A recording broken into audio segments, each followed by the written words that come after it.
Hello everyone. Let's continue with the example.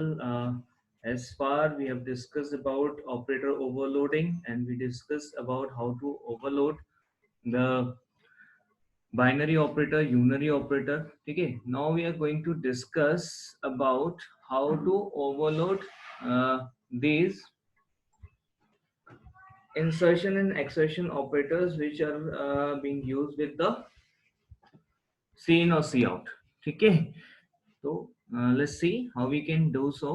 तो see इन सी out के साथ जो ऑपरेटर हम यूज करते आ रहे हैं, ठीक है, जैसे यहाँ पे हमने सी इन के साथ में यूज किया आपका एक्सट्रैक्शन ऑपरेटर, जिसमें हम चाहते हैं कि जो T2 है जो कि एक ऑब्जेक्ट है किसी क्लास का, उसकी वैल्यू को हम सीधा सीधा रीड कर सकें. ठीक है. इंस्टेड ऑफ कि हम वैल्यू यहाँ पे इनिशियलाइज करें, हम रीड करना चाहते हैं. अभी तक हम क्या करते आए हैं, जैसे मान लीजिए आपके पास कोई वेरिएबल है सपोज एन, और आप इस n की वैल्यू रीड करना चाहते हैं. वेरिएबल टाइप कोई भी हो सकता है. सी प्लस प्लस के अंदर सेम तरीका होता है. आपने सी इन किया और n कर दिया, लेकिन जो क्लास का ऑब्जेक्ट है आप उसको सीधे सीधे इस तरीके से रीड नहीं कर सकते क्योंकि उसमें नंबर ऑफ एलिमेंट्स रहते हैं.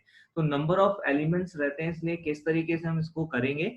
तो जैसे बाकी ऑपरेटर को प्लस को या फिर हमने प्लस प्लस को ओवरलोड किया था, इसी तरीके से हमें ये दोनों ऑपरेटर्स को भी ओवरलोड करना पड़ेगा. और क्योंकि इन दोनों ऑपरेटर्स में हमारी क्लास के अलावा सी इन सी आउट भी इन्वॉल्व है. सी इन जो कि आपका करस्पॉन्डिंगली आई स्ट्रीम का ऑब्जेक्ट है. लिख दे रहा हूं यहाँ पे, cin is object of istream, whereas your cout is an object of o string. तो यहाँ पर बेसिकली आपकी आई स्ट्रीम और ओ स्ट्रीम क्लास भी इन्वॉल्व है apart from the my time class. तो देखिए किस तरीके से हम यहाँ पे काम करेंगे. हम यहाँ पे एक और नए टाइप के फंक्शंस को इंट्रोड्यूस करने जा रहे हैं. ठीक है. हालांकि इसको डिस्कस करेंगे थोड़ा बाद में. ठीक है. अभी जस्ट आप इसको देख लीजिए किस तरीके से यूज किया जा रहा है. तो हमने क्या किया है, हमने यहाँ पे two overload insertion and extraction operator, हमने यहाँ पर दो फंक्शन डिक्लेयर किए हैं क्लास के अंदर. सिर्फ डिक्लेयर किए हैं, हमने यहाँ पर इनको डिफाइन नहीं किया है. और इन फंक्शंस को हमने फ्रेंड भी बनाया है, क्लास का फ्रेंड बनाया है. तो हमें इन फंक्शंस को क्लास का फ्रेंड बनाना है. रीजन क्या है, हमें अदर क्लास को भी यूज करना है, क्योंकि अदर क्लास भी यहाँ पे यूज हो रही है, इसलिए हमें यहाँ पे ये काम करना पड़ रहा है. तो अदर क्लास को भी क्योंकि हम यहाँ पे यूज कर रहे हैं ओ स्ट्रीम और आई स्ट्रीम, इसलिए यहाँ पर हमें इसे फ्रेंड बनाना पड़ रहा है. अगर हम यहाँ पर इन फंक्शंस को इंप्लीमेंट कर देते हैं तो ये फंक्शंस लोकल फंक्शन हो जाएंगे हमारी क्लास के, और क्योंकि लोकल फंक्शंस हो जाएंगे हमारी क्लास के, तो ये अदर क्लास के किसी प्राइवेट मेंबर को एक्सेस नहीं कर पाएंगे. लेकिन क्योंकि हम इस क्लास के बाहर इन्हें डिफाइन कर रहे हैं, तो इसका मतलब ये हुआ कि किसी भी क्लास के ये प्राइवेट मेंबर्स या लोकल मेंबर्स नहीं है. लेकिन अगर हम एक एक्सटर्नल मेथड डिफाइन करते हैं जो कि किसी क्लास को बिलोंग नहीं करता, तो वो उस क्लास के प्राइवेट मेंबर को एक्सेस नहीं कर सकता. इसलिए हमने यहाँ पर इसको फ्रेंड भी बनाया है. तो दो काम हमने यहाँ पे किए हैं. एक तो ये कि हमने हमारे मेथड्स को लोकल मेथड्स मतलब क्लास के मेंबर के तौर पे डिफाइन नहीं किया है, सिर्फ उसको एज अ फ्रेंड डिक्लेयर किया है. और फ्रेंड इसलिए जिससे कि कोई एक्सटर्नल फंक्शन किसी क्लास के मेंबर्स को, प्राइवेट मेंबर्स को इवन एक्सेस कर सके. राइट. इसके लिए हमने ये काम किया है. तो हम ऑलरेडी देख सकते हैं कि हमने हमारे जो डेटा मेंबर्स हैं HMS उनको प्राइवेट डिक्लेयर किया है. We haven't defined any access specifier here. तो यहाँ पे बाय डिफॉल्ट क्या हो जाएगा, पब्लिक प्राइवेट हो जाएगा. तो अगर हम चाहें तो इसको इस तरीके से भी डिफाइन कर सकते थे, बट इसकी जरूरत नहीं है. अगर हम नहीं भी लिखते हैं तो भी वो प्राइवेट ही होता है. तो ये जो स्टेटमेंट है ये कंपलसरी नहीं है, ऑप्शनल है. आप लिखना चाहें लिख सकते हैं और नहीं तो आप इसे हटा भी सकते हैं. All your choice. Right. Well, तो अभी हमारे पास प्राइवेट मेंबर्स हैं, तो उन प्राइवेट मेंबर्स को हमें एक्सेस कराना है. और साथ में क्योंकि हम यहाँ पे ओ स्ट्रीम और आई स्ट्रीम को भी यूज कर रहे हैं, तो इसलिए हमने इस क्लास के बाहर इनको डिक्लेयर किया है मेथड्स को, और क्लास के अंदर इनको सिर्फ फ्रेंड बना दिया है. ओके. तो ये एक्चुअली पहले से ही ओ स्ट्रीम और इस स्ट्रीम में फ्रेंड डिक्लेयर्ड हैं, राइट। तो देखिए किस तरीके से इसको इंप्लीमेंट करेंगे। यहां पर हमने दो आर्ग्यूमेंट लेके चल रहे हैं। एक, अगर हम इंसर्शन ऑपरेटर जो कि सी आउट के साथ यूज होने वाला है,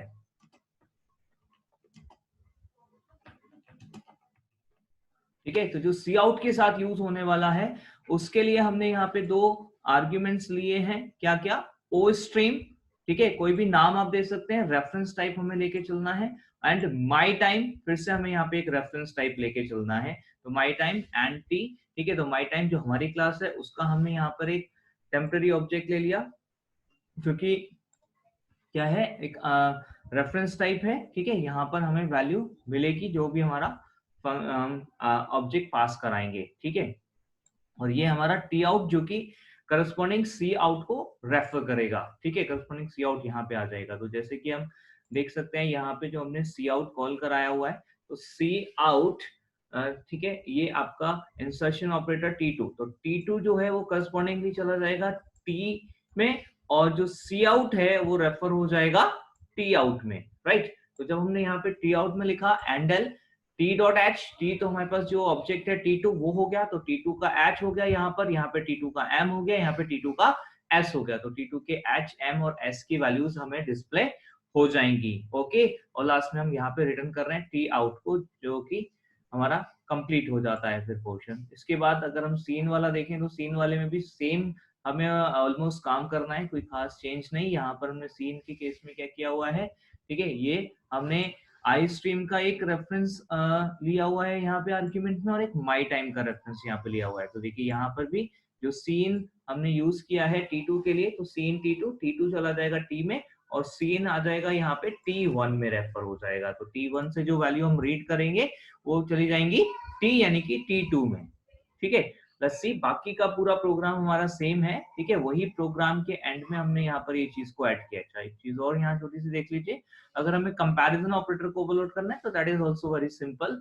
सपोज हमें कंपैरिजन ऑपरेटर ओवरलोड करना है तो हमने यहाँ पे ऑपरेटर लेस देन दिया हुआ है, ठीक है, कोई भी लेस देन, ग्रेटर देन, जो भी आप देना चाहें। अब जिस तरीके से भी आप कंपेयर करना चाहें, जैसे हमने पहले आवर्स को कंपेयर किया, अगर कॉलिंग ऑब्जेक्ट का आवर छोटा है पासिंग ऑब्जेक्ट से, तो हमने तुरंत रिटर्न 1 करा दिया, रिटर्न 1 रिटर्न होगा। जहां भी कहीं हम ऑपरेटर को यूज करेंगे वहां से बूलियन वैल्यू एक्सपेक्टेड होगी, तो बूलियन वैल्यू अगर हम बात करें C++ में तो हम 1 और 0 से रिप्रेजेंट कर सकते हैं। तो यहाँ पर 1 रिटर्न करने का मतलब है कि हम ट्रू रिटर्न कर रहे हैं, ठीक है। और ऐसी तरीके से बाकी कंडीशंस लगाई हैं, जहां पर भी कंडीशन ट्रू है 1 आ रही है, अदरवाइज फाइनली 0 रिटर्न हो रहा है, ओके। अगर कंडीशन फॉल्स यानी कि किसी भी कंडीशन में अगर जो हमारा पासिंग ऑब्जेक्ट है वो बड़ा मतलब छोटा निकलता है तो रिटर्न 0 हो जाएगा, अदरवाइज यहां से कहीं ना कहीं तीनों में से आपका रिटर्न 1 पहुंच जाएगा, ओके।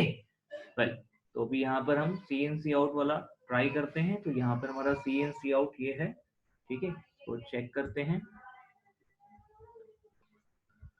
ओके। सी इस तरीके से काम करने वाला है। प्रोग्राम को सेव कर लेते हैं, कंपाइल एंड रन।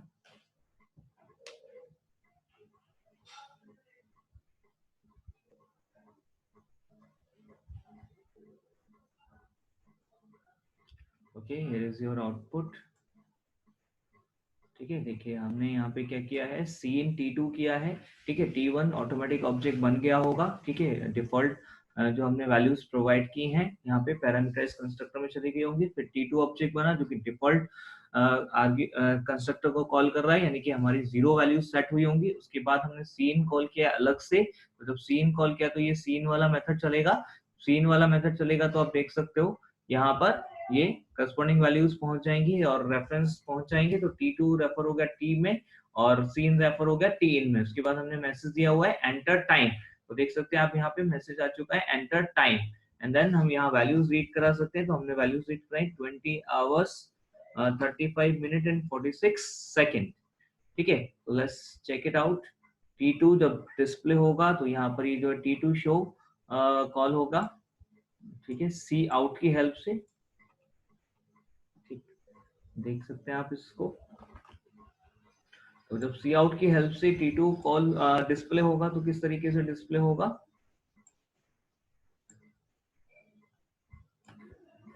ठीक है, अभी यहाँ पे प्रोग्राम पूरा दिख रहा है। ये सी आउट T2 हमने दिया हुआ है, तो T2 जो है करस्पॉन्डिंगली T में चला जाएगा, ठीक है यहाँ पर, और इधर ये जो सी आउट है वो रेफर हो जाएगा हमारे टी आउट में, ठीक है। तो सी आउट रेफर हो गया टी आउट में और T2 रेफर हो गया टी में। उसके बाद यहाँ पे डिस्प्ले होना शुरू होगा, तो यहाँ पे हमने डिस्प्ले कराया न्यू लाइन से, तो न्यू लाइन से डिस्प्ले हो गया। देखिए दूसरा हमने क्या दिया था 20 35 46, 20 35 46, 20 35 46। फिलहाल अभी हमने यहाँ पे T1 का जो शो था वो हटा दिया था, इसलिए T1 डिस्प्ले नहीं हो रहा है, ओके, जिससे कि स्टेटमेंट दिखा सकें, राइट। T1 का शो कराएंगे तो T1 की वैल्यू भी डिस्प्ले हो जाएगी। तो this is how we can implement operator overloading. All right, एक छोटा सा असाइनमेंट आप लोगों के लिए, आप लोगों को नोट करना है और बताना है कि कौन से ऑपरेटर्स हैं जिनको हम ओवरलोड कर सकते हैं और कौन से ऑपरेटर्स हैं जिनको हम ओवरलोड नहीं कर सकते। ओके, हर एक ऑपरेटर को ओवरलोड नहीं किया जा सकता, कुछ ऑपरेटर्स को ओवरलोड कर सकते हैं, कुछ ऑपरेटर को ओवरलोड नहीं कर सकते हैं। साथ में ये भी कि क्या क्या बातें हैं जिन्हें हमें ध्यान रखना है ओवरलोडिंग करते टाइम। ओके, तो जरूर बताएं ये दोनों चीजें। Okay, thank you very much. Next topic के साथ नेक्स्ट सेशन में मिलेंगे। Thank you.